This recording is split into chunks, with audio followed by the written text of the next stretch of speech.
네, 오늘 실제로 삶에 있어서 구체적인 교훈 네 가지를 주고 있는데 그 네 가지 내용이 다 이렇게 살지 마라 하는 내용이에요.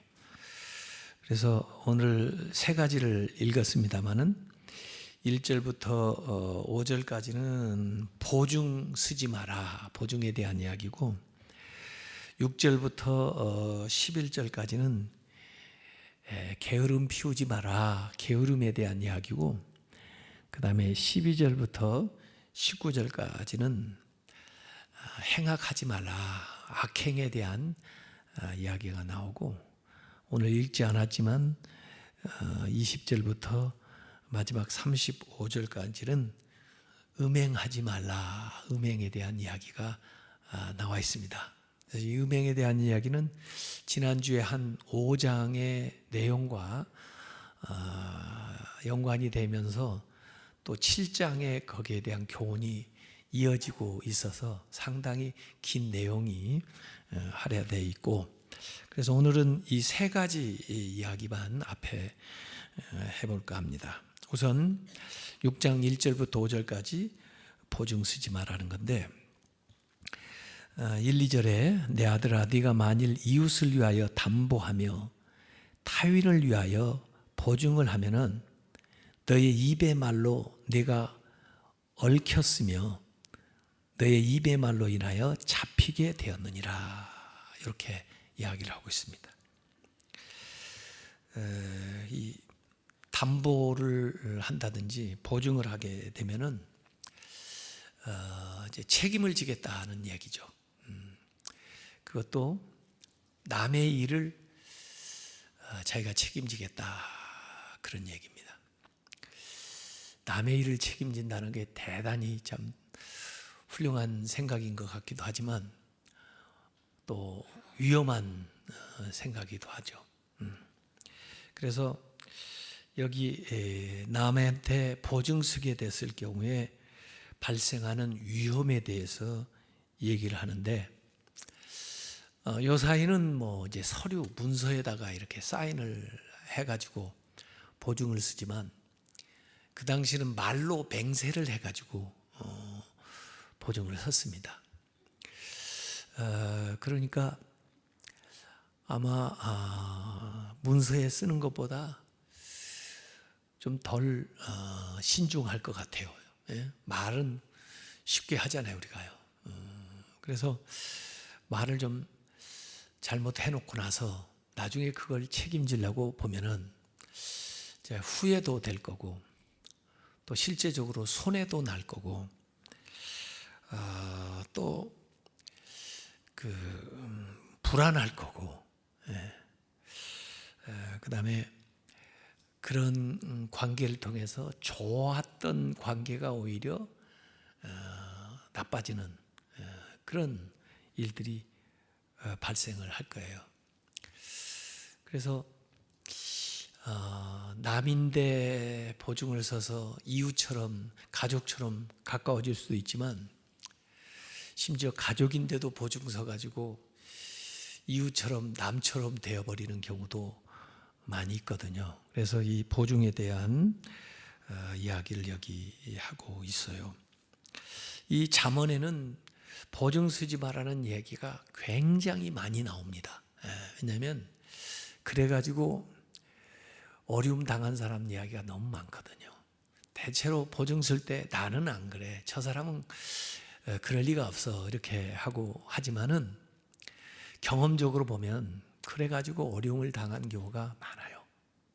그래서 어떤 집은 아버지가 유언하고 죽는데 죽을 때 자식들 모아놓고 보증 쓰지 마라, 그리고 죽은 그 아버지 유언 내용도 제가 어디서 읽어본 적이 있는데 이 잠언은 그 조상 대대로 이렇게 있었던 경험에 축적된 것이기 때문에 이런 교훈을 주고 있습니다. 그래서 잠언 11장 15절에도 타인을 위하여 보증이 되는 자는 손해를 당하여도 손해본다는 겁니다.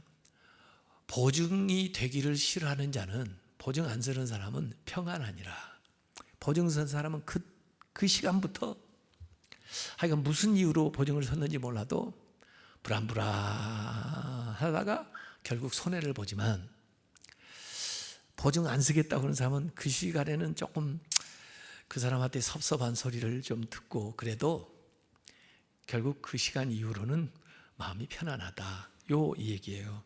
잠언 17장 18절에 지혜가 없는 자는, 지금 이 잠언서는 지혜 문학입니다. 근데 지혜가 없는 자는 남의 손을 잡고 그의 이웃 앞에서 보증이 되느니라. 나 이 사람하고 친해요. 내가 이 사람 보증할게요.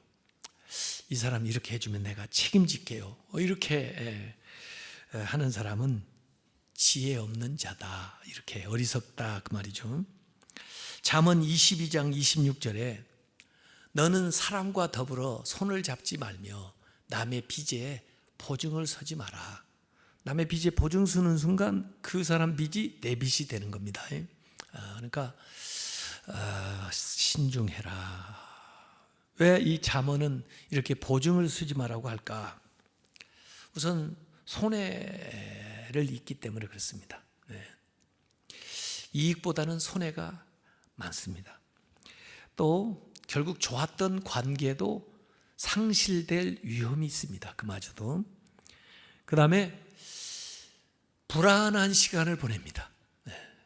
그 사람이 약속을 이행할 때까지 내가 불안해요.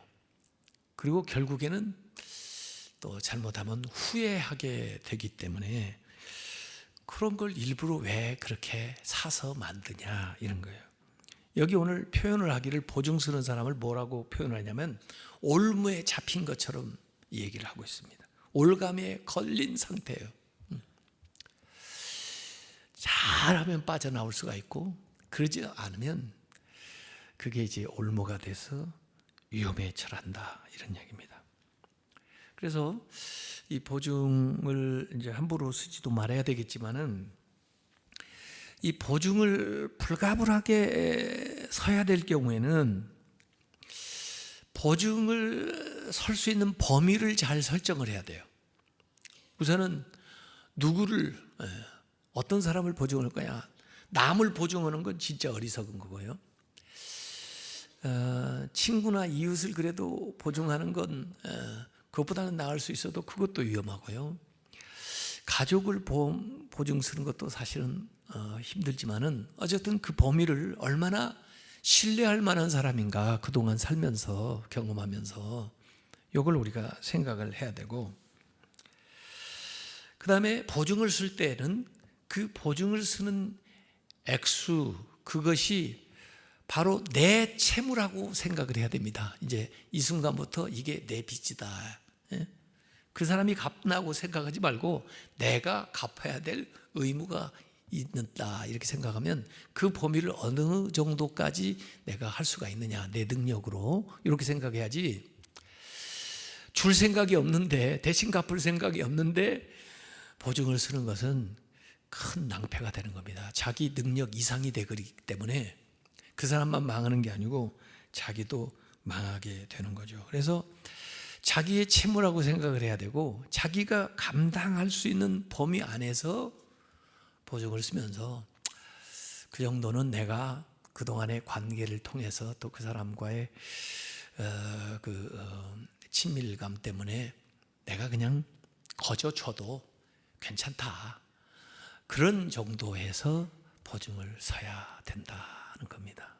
그걸 넘었으면은 그때부터 위험해진다는 거죠. 더구나 악의적인 계획을 가지고 찾아오는 이웃이나 타인들이 있습니다. 나를 이용하려고, 내 것을 가져가려고, 그런 사람들하고 이런 담보나 보증하는 거래는 절대로 해서는 안 되는 거죠. 마치 이건 새가 그물을 이렇게 치는데 자신을 먹이로 거기에 제공하는 것과 매 한 가지가 된다. 그래서 보증 쓸 때 가만히 보면은 또 욕심 때문에, 나도 뭔가 이익을 취하려고 하는 그 욕심 때문에 하는 경우가 있고, 또 어떤 때는 신중하게 생각하지 못하고 그냥 우발적으로 보증을 서는 거 있고, 또 어떤 때는 자기를 과시하려는 교만 때문에 보증을 쓰는 경우가 있는데, 그 결과는 전부 안 좋은 것으로 나타난다, 이런 거죠. 자, 잘못 보증을 섰으면 그걸 어떻게 해야 되느냐, 거기도 오늘 나와요. 잘못 보증을 섰을 때 어떻게 해결해야 되나. 6장 3절에서 5절까지 나오는 겁니다. 내 아들아, 네가 너희 이웃의 손에 빠졌은즉, 올무에 걸렸어요. 이제 이같이 하라. 너는 곧 가서 겸손히 너희 이웃에게 간구하여 스스로 구원하되, 너의 눈을 잠들게 하지 말며 너의 눈꺼풀을 잠기게 하지 말고, 노루가 사냥꾼의 손에서 벗어나는 것 같이, 새가 그물 치는 자의 손에서 벗어나는 것 같이 스스로 구원하라. 스스로 구원하는 게 올무에 빠진 사람이 얼마나 힘들어요? 사실 힘든 건데, 그때 어디까지나 여기 보니까 겸손히 이웃에게 간구해야 되는 겁니다. 가서 막 화를 내고, 그 다음에 교만하게 그렇게 가지고는 절대로 그 문제를 해결 못합니다. 더 미궁으로 빠져들고 같이 어려워지는 거죠. 그래서 정말 간절하게 겸손하게 가서 구해야 되는데, 여기 눈이 잠들지 말고 눈꺼풀이 감기지 않게 하니까 한 번, 두 번이 아니라 계속해서 사실은 쉬지 못하고, 올무에 걸린 사냥감이 그냥 가만히 있다가는 어떻게 되겠어요? 이제 완전히 끝장나는 거죠. 그러니까 정말 있는 힘을, 지혜를 잘 발휘해 가지고 태도는 겸손하게, 또는 끊임없이 그렇게 정말 간구해서 거기에서 빠져나오도록 해라 하는 거죠. 그래서 관용을 베풀어 달라고 그 채권자에게 간청을 해서 해야 된다. 싸우면 안 된다. 정신 바짝 차리고 깨어서 벗어날 때까지 노력을 해야 된다 하는데, 정말 빠져들어가지고 나오는 건 정말 힘듭니다. 그러니까 거기에 빠져들지 않는 것이 훨씬 더 지혜로운 것이다. 그래서 이미 보증을 섰을 때는 이게 이제 좀 어려운 상황이에요. 그래서 그러지 않도록 노력해야 되고, 그랬을 때는 벗어날 수 있도록 잘 지혜를 관구해가지고 같이 노력을 해서라도 거기에서 벗어나도록 애를 써야 발 뻗고 자지. 그러지 않으면은 잠도 누워도 잠이 안 온다. 그런 상태를 얘기를 하고 있습니다. 그래서 참 요새 그래도 그 보증서 가지고 피해를 입는 사람들이 너무 사회적으로 많이 있기 때문에, 사회에서도 여러 가지 이제 뭐 보증 보험을 구입하게 한다든지 뭐 이런 방식으로 해결하게끔 하고 그러는데, 기왕에 도와주려면 그런 방식으로 도와주는 게 낫지, 자기가 그 채무를 같이 짊어지겠다고 하는 것은 하지 마라 하는 것이 성경의 가르침입니다. 그래서 정말 지난 관계와 또 상황 속에서 내가 저 사람을 도와줘야 되고, 거저라도 주겠다, 저 사람이 지는 채무를 내 채무로 알겠다, 그런 상황이라면 하세요. 그러나 그러지 않다면 하지 마세요. 그게 잠언이 얘기해 주는 바입니다. 두 번째, 게으름에 대한 경고가 6절부터 11절까지 나옵니다. 게으르지 말고 근면하라 하는 건데, 여기 이제 잠언을 보면은 잠언의 특징 중에 이 심지어 짐승 또 곤충, 이 자연을 예로 들어 가지고 설명을 하는 경우가 나와요. 그래서 사실 인간은 만물의 영장인데도 불구하고 이 자연 만물, 피조, 다른 열등한 것들에게도 배울 게 있다는 거예요. 그래서 이 개미한테 배울 게 있다는 거예요. 개미. 그 이솝의 우화에도 개미와 배짱이 나오죠.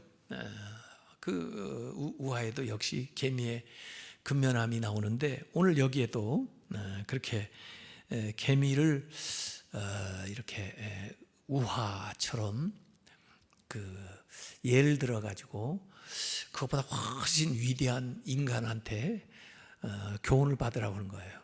그건 굉장히 파격적이고 역설적인 것인데, 심지어 개미도 이런데 인간이 돼가지고 그것도 못하냐 이렇게 이제 강조하는 의미가 들어있는 거예요.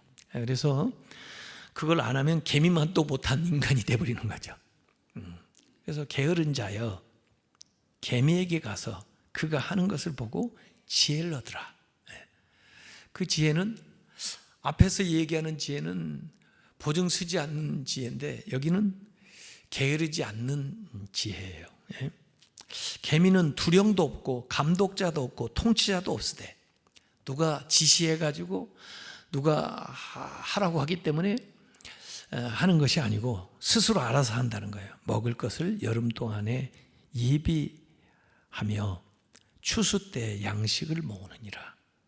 그래서 열심히 일할 때 일해가지고 그 다음에 추수할 때는 양식이 있다는 거예요.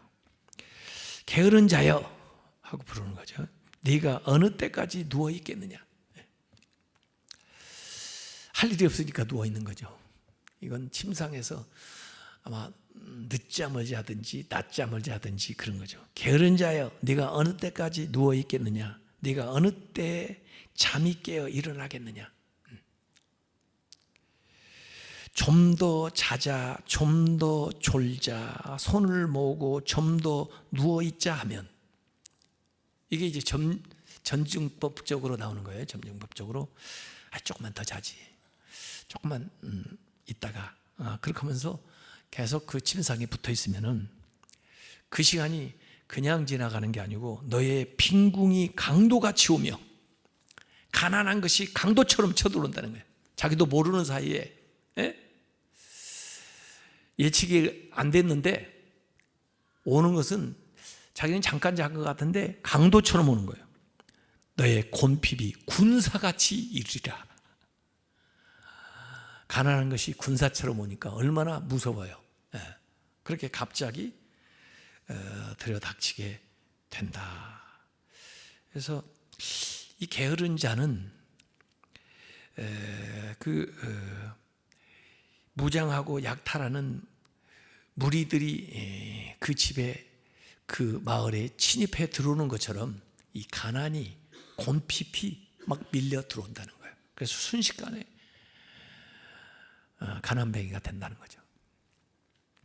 그래서 이 근면함을 가리키는 겁니다. 이 미국에도 노숙자들이 많아요. 근데 노숙자들이 그냥 자기들 노숙자 될지 알았던 사람이 별로 없어요. 직장 떨어지고 또 그러다음에 무슨 가정이 또 이렇게 불안해지고 그러다가 한 달, 두 달 지나다 보니까 집세 못 내고 그러다 보니까 밖에 나와가지고 노숙자 돼버린 거예요. 노숙자들 만나고 당신 노숙자 될 줄 알았습니까? 물어보면 아무도 노숙자 될 거 예상을 못했어요. 근데 어느 순간에 딱 갈 데가 없는 거예요. 그래서 어디 조금 도와준다는데 전전긍긍하면서 다니기 시작하는데, 그것도 여러 번 그렇게 다니기 시작하면 이제 더 이상 거기서 벗어나지를 못하는 거예요. 그래서 이게 궁핍이나 가난이 서서히 오는 것 같지만 갑자기 들이닥치는 이 게으른 사람한테 그렇게 닥치는 겁니다. 이 잠언에 이 게으른 것에 대한 경계가 굉장히 많이 나와요. 그래서 우리 아이들한테 이 잠언을 자꾸 읽혀야 돼요. 그래서 게으른 사람이 되지 않도록 해야죠. 잠언 19장 24절에 보면은 게으른 자는 자기 손을 그릇에 넣고서도 입으로 올리기를 괴로워하느니라. 야, 이 숟가락 올리기 싫어가지고 굶어 죽는 거예요, 이 게으른 사람. 마치 숨쉬기 귀찮아서 숨 막혀 죽는 사람이랑 똑같아. 와, 얼마나 게으르면 숟가락을 그릇에다 놓고 이걸 올리기가 귀찮아가지고 굶어 죽어. 얼마나 이게 풍요적이에요. 예. 아마 이 얘기를 하면 다 웃었을 거라고요, 이게. 예? 그만큼 게으르다는. 예? 20장 4절에 게으른 자는 가을에 밭 갈지 아니하나니 그러므로 거둘 때에는 구걸할지라도 얻지 못하리라. 밭을 갈고 씨를 뿌리지 않으면 남들 다 추수할 때 자기는 추수할 게 없어요. 그래서 모든 사람들이 풍요로운 그때 자기는 그들한테 가서 구걸하고 돌아다녀야 돼요. 일할 때 이러지 않으면 구걸하게 된다.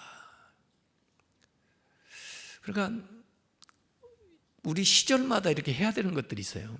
그 과정을 게을러서 제대로 못하면 나중에 그게 다 축적돼 가지고 큰 재난으로 이제 다가오는. 학교 다닐 때는 공부하는 거 나름대로 이렇게 해야 되고요. 또 학교를 졸업했으면 직장 생활을 나름대로 하면서 뭘 계획을 해야지. 예. 그것들을 그 과정에 해야 될 것을 안 하고 게으르게 지나가면 나중에 가난을 면치 못한다 하는 얘기입니다.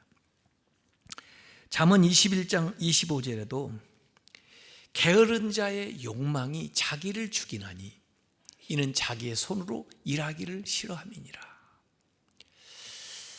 게으른 사람들은 항상 돈 쓸 궁리만 합니다. 돈을 안 버는 사람은요 계속 돈을 씁니다. 돈을 버는 사람들은요 돈 쓸 시간이 없습니다. 그게 참 이상해요.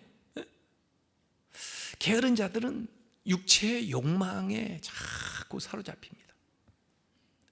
그래가지고 그것이 자기를 죽이는 거예요. 자기의 생활이 가난해지는 정도가 아니고 자기의 육체를 좀 먹고 자기의 생각을 죽이고 그렇게 만드는 겁니다. 그래서 아침에 기상할 때부터 바짝 일어나가지고 그 다음에 할 일을 찾아야 돼요.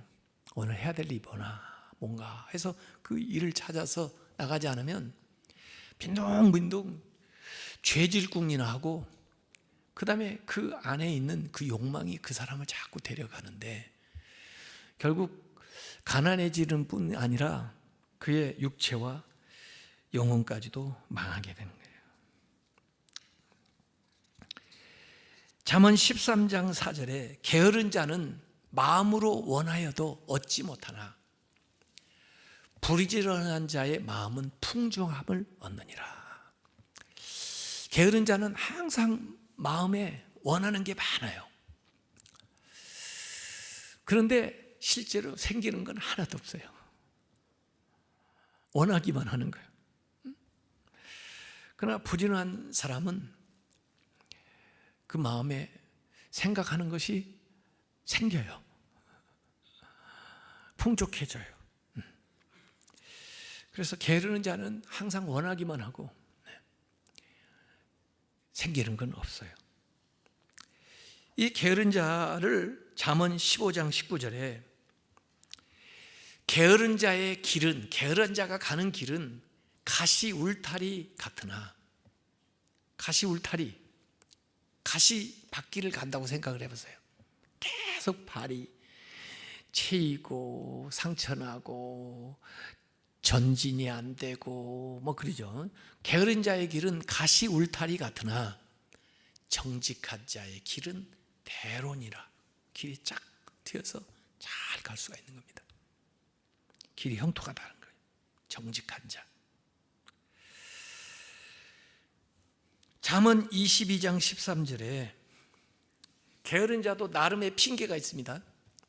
왜 안 나가니? 그랬더니 게으른 자는 말하기를 사자가 밖에 있은즉 내가 나가면 거리에서 찢기겠다 하느니라. 이것도 굉장히 우스갯소리입니다. 에? 밖에 나가면 사자가 있어. 나를 잡아먹으라 그래. 그러니까 나 안 나갈 거야. 그런 거예요. 갖다가 진짜 가나안의 사자한테 먹히게 되는 거죠.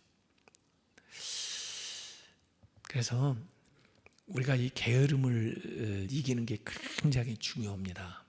근데 할 일이 없을수록 자꾸 게을러지거든요. 그래서 일찍 일어나는 습관 들여야 되고요.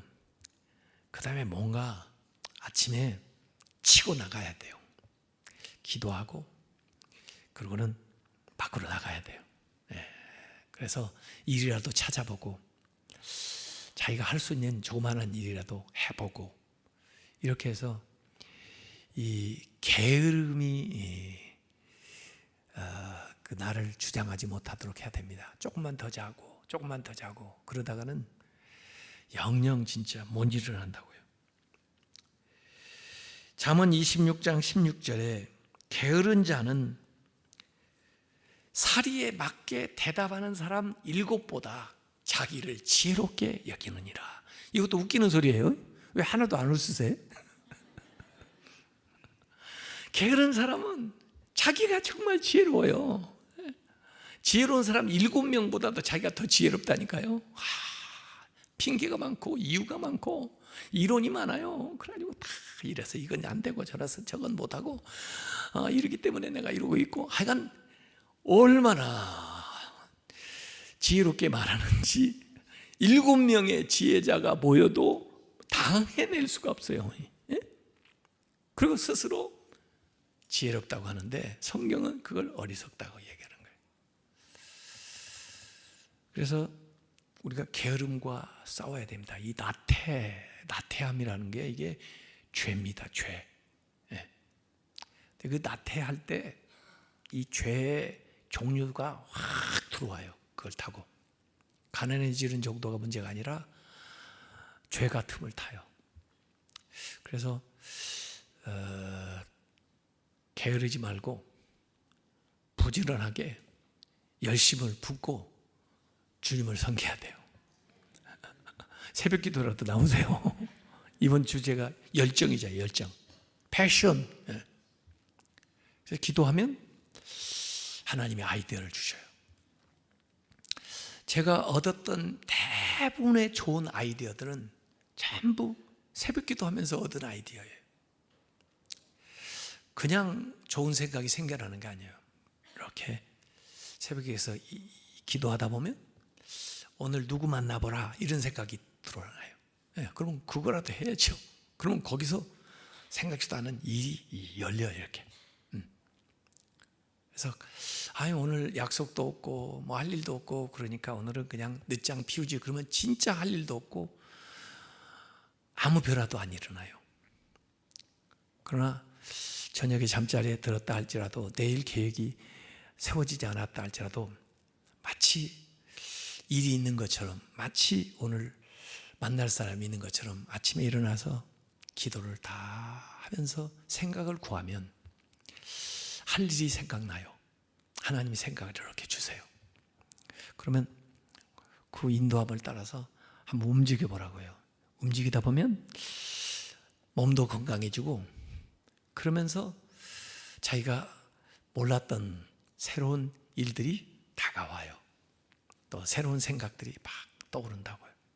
그 생각이 있기 때문에 움직이는 게 아니고 움직이기 때문에 그런 생각이 나오는 거예요. 그래서 그때그때 성령이 감동하시는 대로 필요하면 전화도 해보시고 필요하면 그 장소에 가보기도 하시고 그렇게 한번 해보시라고요. 그러다 보면 진짜 예기치 못한 순간에 특별한 일이 일어나요. 그걸 제가 세렌디피티의 은총 그렇게 얘기를 해요. 그래서 그렇게 해가지고 되어진 일들이 굉장히 많습니다. 계획한 일보다 그렇게 되어진 일이 더 놀랍게 삶을 변화시키기도 해요. 그래서 우리는 게으름하고 써야 됩니다. 그래서 물론 휴식이 필요하니까 휴식을 취할 만큼은 이제 자야 되지만 게으름은 피우지 말자. 부지런히 움직이고 또 무엇이라도 찾아서 해야 된다. 돈이 되는 일만 한다고 돈을 버는 거 아니에요.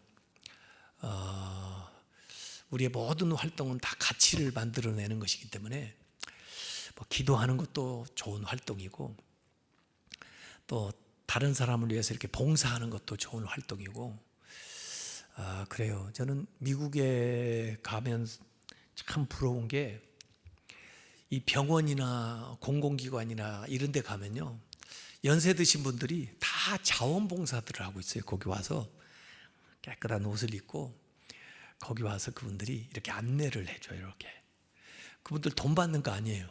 근데 거기서 그렇게 하면서 남을 돕는다면서 이제 보람을 얻는 거예요. 이렇게. 그러다 보면 본인도 건강해지시고 또 다른 사람한테 이렇게 도움이 되는 거예요. 그러니까 이분들이 건강하게 근면하게 오래 사실 수가 있어요. 그러지 않으면 인생 자체가 굉장히 이제 나중에 게으러지고 나태해져 가지고 더 이상 활동할 이유도 없고 활동도 못하는 그런 경우로 빠지게 되는 거죠. 그러니까 꼭 경제 활동만이 아니라 우리가 건강하게 살기 위해서라도 부지런해야 된다. 이런 겁니다. 6장 12절부터 19절까지는 하나님이 미워하시는 거 나와요. 하나님 미워하는 거 하지 마라 하는 건데, 우선 우리의 그 육체로부터 가만히 보면은 12절, 불량하고 악한 자는 구부러진 말을 하고 다니며, 말로 잘못해. 구부러진 말, 이렇게 뭔가 갈고리가 있어요. 갈고리가. 그리고 꼭 남의 마음을 콕콕 이렇게 상하게 해요. 아프게 해요.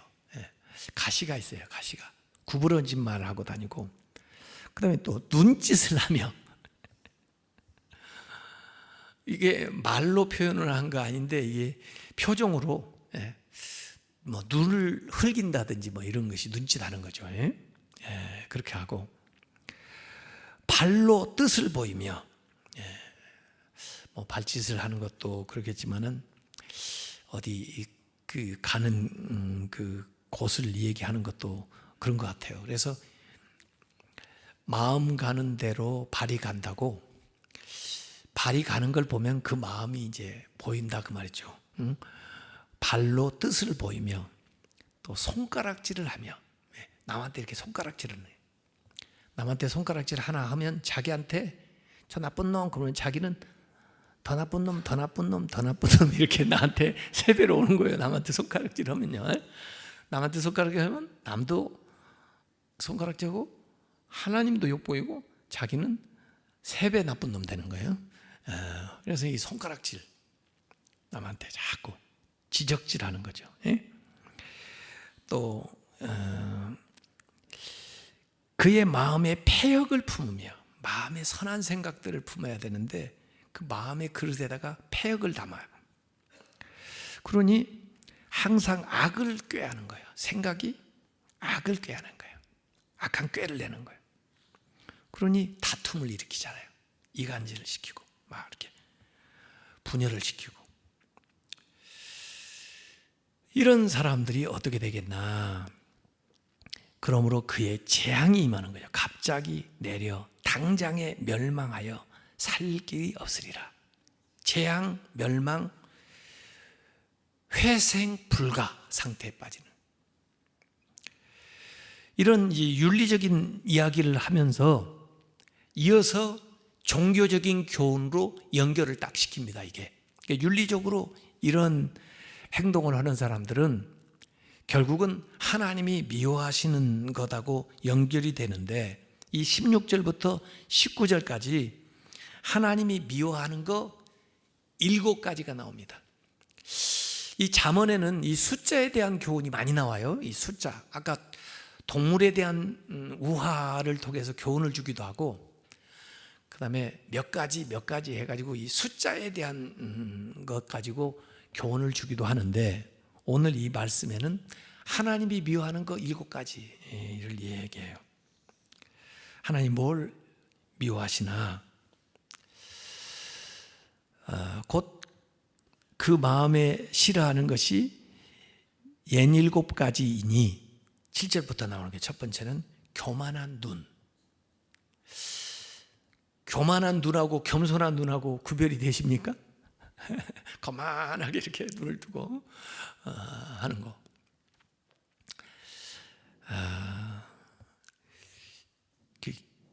사람들이 알아보나 봐요. 그게 겸손하라고 해요. 겸손해. 제가 좀 요새 선거를 해야 되니까 특별히 더 겸손하게 이렇게 어떤 분은 저한테 악수하는 자세까지 가르쳐 주더라고요. 한 손으로 이렇게 하지 말고 두 손으로 이렇게 하네. 고개를 숙이고 이렇게. 그러니까 이 눈만 딱 봐도 사람들이 이렇게 알아보나 봐요. 겸손한 사람과 교만한 사람을. 그러니까 교만한 눈 하지 말고 그 하나님이 싫어하신다. 교만한 눈. 그 다음에 거짓된 혀, 거짓말하는 혀. 하나님이 다 아시죠. 진실을 말하는지 거짓을 말하는지. 이 거짓하는 거. 그 다음에 세 번째는 무죄한 자의 피를 흘리는 손.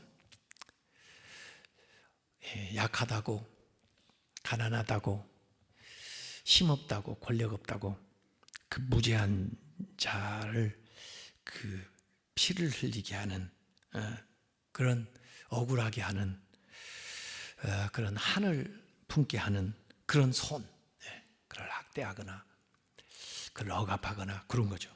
그 세 번째.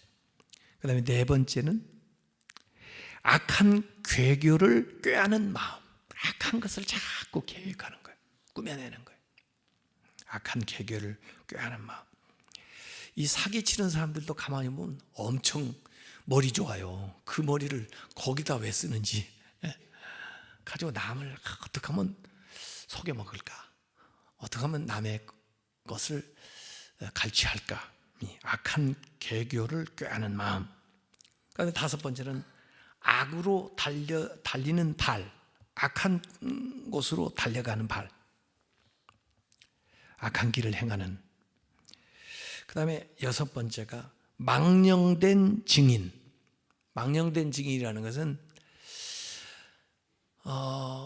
증인을 쓰는데 거짓 증거를 한다든지 또 남한테 모함하기 위해서 이 없는 걸 있는 것처럼 이렇게 증인을 한다든지 또는 뭐 하나님의 영광을 가리는 또 다른 사람들에게 해를 끼치는 뭐 이런 이야기들을 하는 사람들이 망령된 증인이죠. 그 다음에 및 일곱 번째는 형제 사이를 이간하는 자. 잘 지내는데 그 사람이 들어가면 형제가 깨져요. 왜 그런가 가만히 보니까 자기가 잘났다는 거야. 자기가 또 잘한다는 거예요. 그래가지고 자꾸 없는 말 만들어내고 옮기고 그래가지고 좋은 사이에 그 사람만 들어가면은 이게 갈라져요. 그 형제를 이간하는 거죠. 그 사람이 들어가면 좋아지는 그 사람이 있는가 하면 그 사람이 들어가면 왠지 서로 분위기가 삭막해지는 그 형제를 이간하는 거예요. 이 일곱 가지를 여기에다 딱 얘기하는 겁니다. 일곱 가지 외우기 쉽게 하느라고 일곱 가지를 여기 얘기해놔서 이거뿐 아니라 하나님 미워하시는 게 더 많겠지만 기본적으로 지금 인간관계에 있어서 또 우리가 사회생활을 하는 데 있어서 이런 일들 하지 마라. 그래서 윤리적인 교훈하고 이 신앙적인 교훈을 같이 연결시켜가지고 얘기를 하고 있습니다. 그래서 오늘 실제적인 교훈, 잠언의 세 가지를 지금 얘기를 했는데 우리가 그걸 잘 좀 기억을 했으면 좋겠어요. 첫 번째는 보증 쓰지 마라. 보증 쓰는 순간 네 빚이 된다 그죠? 보증 쓰지 마라. 그 다음에 두 번째는 게으름 피우지 마라. 게으름 피우면 가난해진다. 게으름 피우지 마라. 그 다음에 세 번째는 하나님이 미워하는 거 하지 마라. 이런 겁니다. 이거 아주 실제적인 교훈을 우리에게 던져주고 있어요. 그래서 우리가 신앙생활 교회에서 이렇게 하지만 거기서 끝나지 않고 이것이 실제 생활에서 잘 적용이 되려면 이런 교훈들이 가만히 돼서 생활로 나타나야 신앙생활 잘하는 거지. 교회에서 신앙생활 잘하는데 밖에 가서 이런 인간관계 또 사회생활, 도덕생활 제대로 못하면 신앙생활이 주는 유익이 없죠. 어려움 당하죠. 그래서 우리 아이들에게 요 말씀들을 하나씩 좀 얘기해 주면서 애들 좀 요새 너무 좀 게으름 피우는 아이 있어요. 왜냐하면 부모가 다 해줘 버리니까 자기가 할 일이 없어요. 그래서 진짜 데리고 가서 개미가 하는 일을 좀 관찰을 좀만 시켜보세요. 얘들이 지금 뭐 하고 있냐? 누가 시키니? 그런데도 이렇게 질서 있게 지금 저걸 나누다가 먹으려고 나중에 어려운 때를 위해서 이렇게 저축을 해놓는다. 그런 거예요. 제가 여기 북한산을 한때 자주 산에 올라가 버릇했는데요. 어디 가보면요, 이 다람쥐들이요, 이 도토리나 밤을 어디다 이렇게 갖다가 저축해 놓는 데가 있어요. 왜 여기 이렇게 쌓였나 보니까 걔들이 나중에 겨울에 먹으려고 그걸 이렇게 저축을 하는 거예요. 그래서 가능하면 산에 가서 너무 밤 같은 거 주워오지 마세요. 걔들 먹이에요, 그거. 도토리도 그렇고 사서 드세요.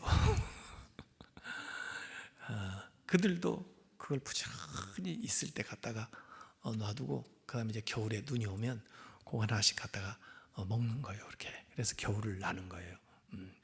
그래서 우리가 그걸 보면서 나는 인생의 겨울을 위해서 뭘 준비하고 있나, 뭘 힘쓰고 있나, 이런 것들을 한 번씩 생각해서 정말 지혜로운 삶을 사시기를 주님의 이름으로 축원합니다.